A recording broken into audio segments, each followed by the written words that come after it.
Thank you. I'm happy to provide an update to the board on the status of negotiations between the CSU and the California Faculty Association, or the CFA, as well as our planning for the anticipated concerted activity of a strike.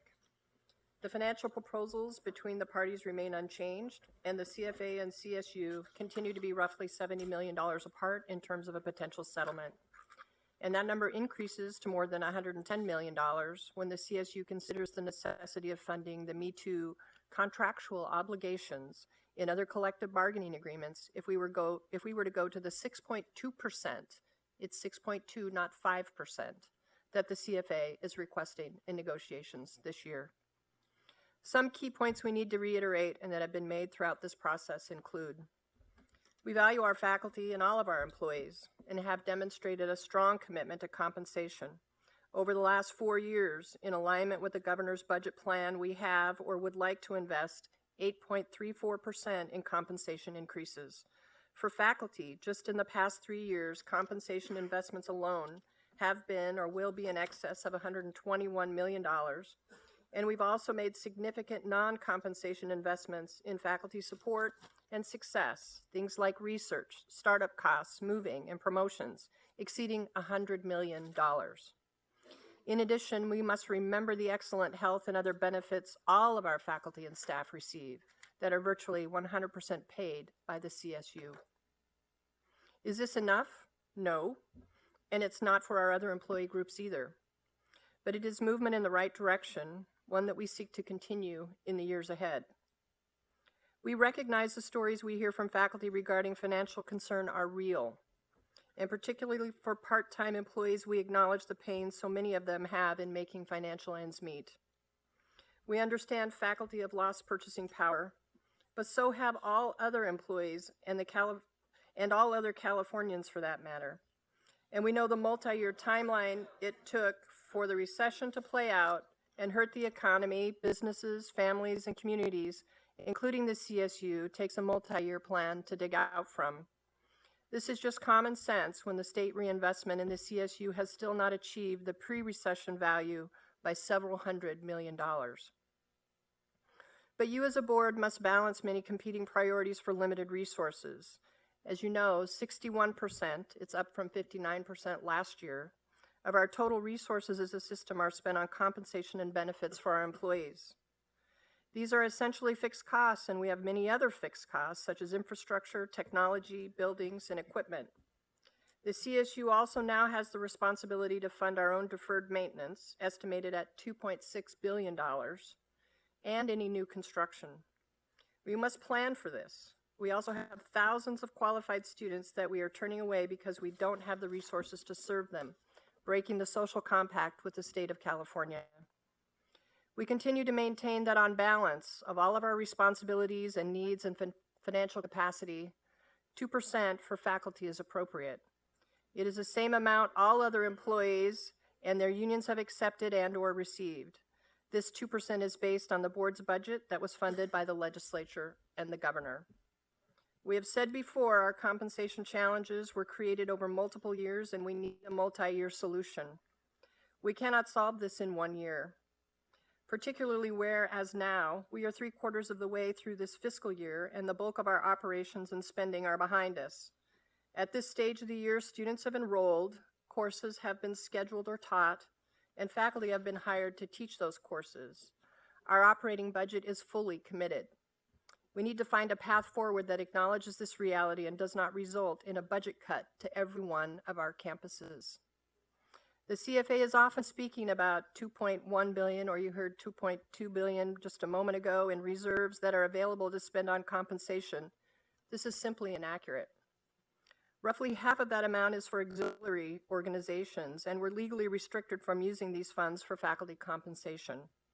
From there are both capital and operating reserves. Limited operating reserves that exist are one-time funds that cannot responsibly be spent on recurring obligations such as employee compensation. The board must also be prudent stewards of its resources. We need some measure of reserves, generally 6 months operating expenses, to be prepared for economic changes and unanticipated events or emergencies. What we have now constitutes roughly 2 months worth of expenses. This is on the lean side, and we need to grow this amount, not reduce it. Otherwise, we jeopardize our credit rating, which jeopardizes bond financing, and the cost of borrowing money increases. As a result of these factors, we are still, unfortunately, in the formal fact-finding process with the CFA. Both parties submitted briefs to the fact finder on February 18, 2016. The fact finder has indicated we might expect a decision in the middle to late March. That decision will be precipitated by a draft decision, which the designated representatives of the CFA and for CSU will have the opportunity to review and provide feedback. Thereafter, a formal recommendation will be made by the fact finder. It's important to remember that the fact finder's recommendation is not binding on either party. Once provided by the fact finder, there will be a 10-day quiet period wherein the parties are required to review the report and its recommendations and continue to attempt to resolve the matter. If there is no resolution and after the 10-day period expires, the CSU can implement its last best offer and the CFA can begin its concerted activities. To again provide clarity on this topic, the funds the board budgeted for a 2% compensation pool are available now to pay faculty in this process, retroactive to July 1, 2015. Once authorized, it will take approximately 60 to 90 days through the State Controller's Office to process the back pay and recurring increases, meaning faculty can likely expect to see some increases in July or later. We all wish it were sooner so that we could get money into the pockets of faculty. Because the CFA has announced its intention to engage in a 5-day strike on each campus in April, we are well into campus preparations for that potential strike.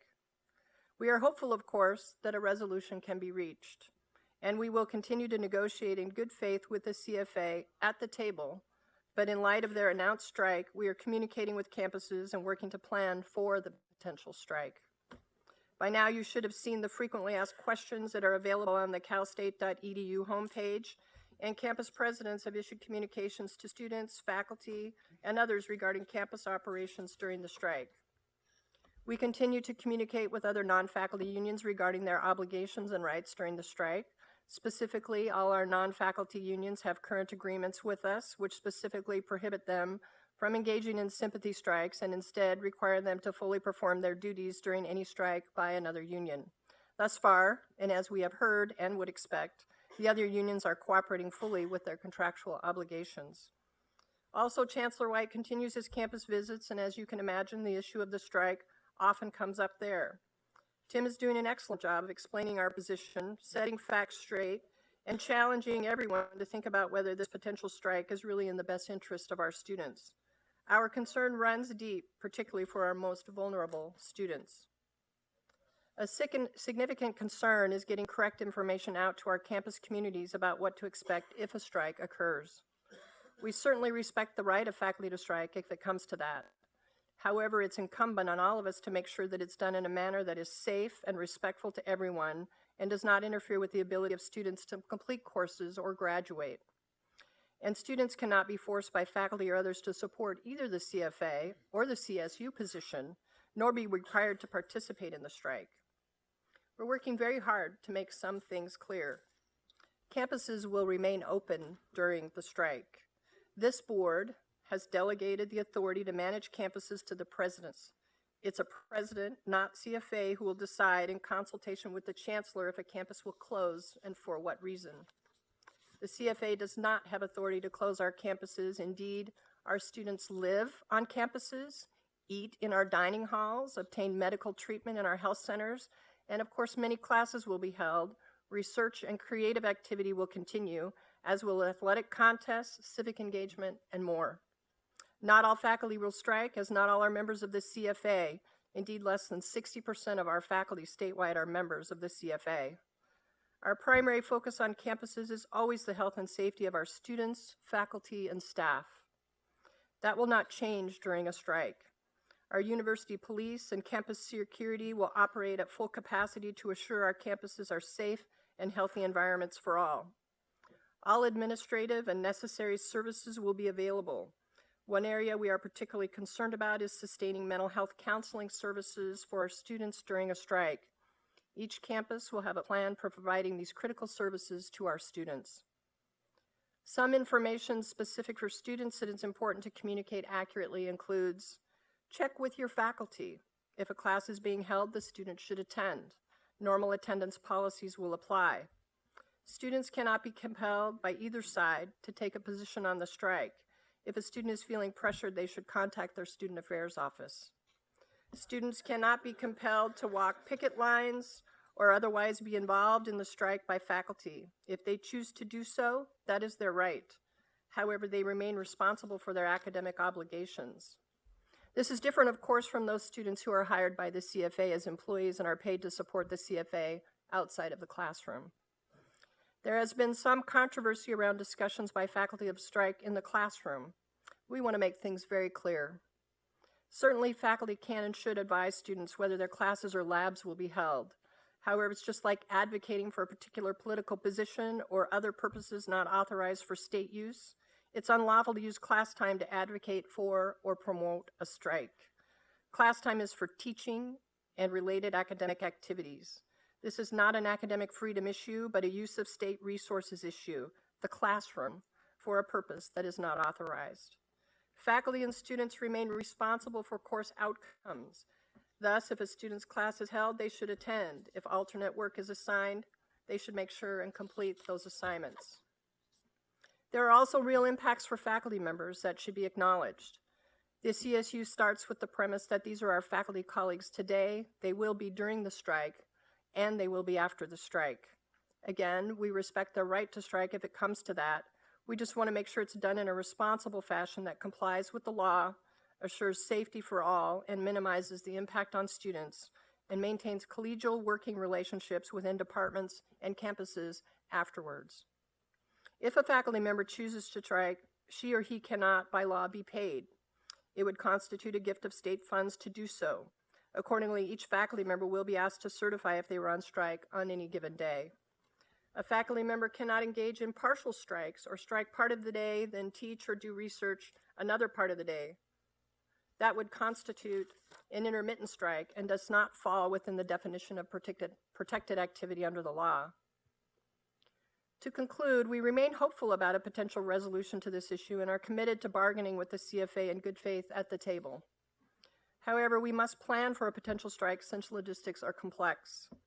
Campus planning is underway, and we hope to do everything within our power to minimize the impact on our students and to provide critical services should any strike take place. What is most important to say, however, is that it is unfortunate the amount of energy all of us are spending on planning for a strike. As Chair Monville has recently just stated, we wish we were all redirecting these efforts and our energy to collectively advocate to the legislature and the governor to properly fund the CSU. We recognize this is a multi-year effort to restore and improve salaries, but we know we will have more success sooner with our faculty, staff, and unions if we are all pulling in the same direction. With that, Chair Garcia, I'm happy to answer any questions the board may have.